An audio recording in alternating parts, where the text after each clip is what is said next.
rakyat Indonesia bisa mengetahui bahwa pelemahan KPK dilakukan oleh Presiden Jokowi, kemudian dampaknya dituduhkan kepada PDI Perjuangan.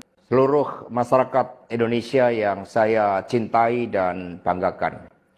Cerita ini diawali pada tanggal 7 Mei 2024 ketika saya menghadiri pidato pemilu dan jalan kebudayaan yang disampaikan oleh Prof. Sulistyowati di UI.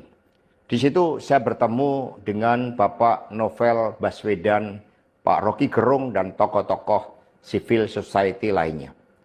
Ketika saya bertemu dengan Mas Novel Baswedan, beliau menanyakan ke saya perlu konfirmasi apakah betul PDI Perjuangan yang memelopori perubahan Undang-Undang KPK yang mengkerdilkan KPK di dalam upaya pemberantasan korupsi. Saya katakan dengan tegas kepada Mas Novel Baswedan saat itu, inilah kalau ada hal-hal yang buruk oleh Presiden Jokowi selalu dilimpahkan kepada PDI Perjuangan dan juga Ibu Megawati Soekarno Putri. Tetapi ketika ada hal-hal yang positif selalu diambil oleh Presiden Jokowi tanpa menyisakan benefit bagi kepentingan PDI Perjuangan. Mengapa saya katakan seperti itu? Revisi Undang-Undang KPK termasuk kabar buruk yang disampaikan bahwa itu adalah ulah PDI Perjuangan. Sebagai Sekretaris Jenderal DPD Perjuangan, saya sampaikan kepada Mas Novel bahwa saya adalah sekjen yang sangat getol menjabarkan perintah Ibu Megawati Soekarno Putri bagaimana PDI Perjuangan memerangi korupsi. Karena itulah tuduhan bahwa revisi Undang-Undang KPK diarsiteki oleh PDI Perjuangan itu sangat salah. Saya ingat ketika saya bertemu dengan Presiden Jokowi di Istana Merdeka, menjelang Mas Gibran dan Mas Bobi mau mencalonkan sebagai wali kota Solo dan wali kota Medan. Saya mengatakan kepada Pak Presiden Jokowi sekaligus untuk menguji keseriusan beliau di dalam mencalonkan anak dan menantunya. Pak Presiden, apakah betul Bapak mau mencalonkan Mas Gibran dan Mas Bobi sebagai wali kota? Loh, kenapa Pak Sekjen? Karena ketika Mas Gibran dan Mas Bobi sebagai wali kota, maka otomatis dia menjadi pejabat negara. Dan ini akan sangat rawan terhadap berbagai bentuk gratifikasi, suap, dan berbagai tindakan korupsi lainnya. Presiden Jokowi sempat termenung saat itu.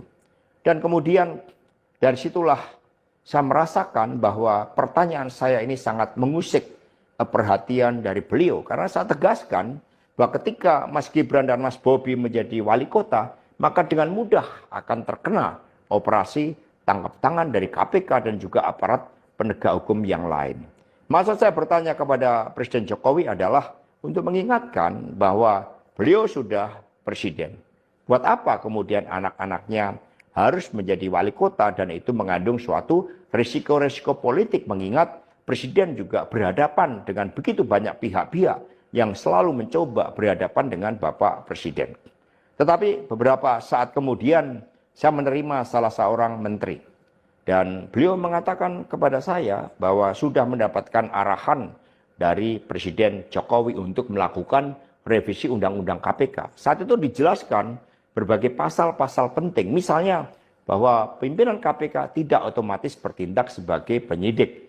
Kemudian ada beberapa pasal-pasal yang tidak memungkinkan bagi penyidik independen untuk bergabung ke KPK.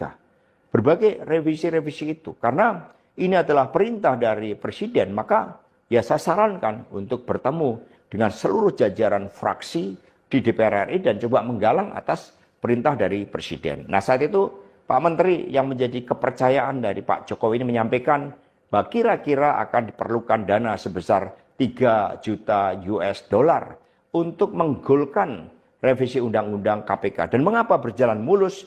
Karena Presiden Jokowi punya kepentingan untuk melindungi Mas Gibran dan Mas Bobi. Maka sejarah mencatat bahwa revisi Undang-Undang KPK ini dilaksanakan sebelum pelaksanaan pilkada serentak di mana Mas Gibran dan Mas Bobi berproses menjadi wali kota. Maka ketika terpilih menjadi wali kota, amanlah dari berbagai persoalan hukum karena KPK sudah dilemahkan.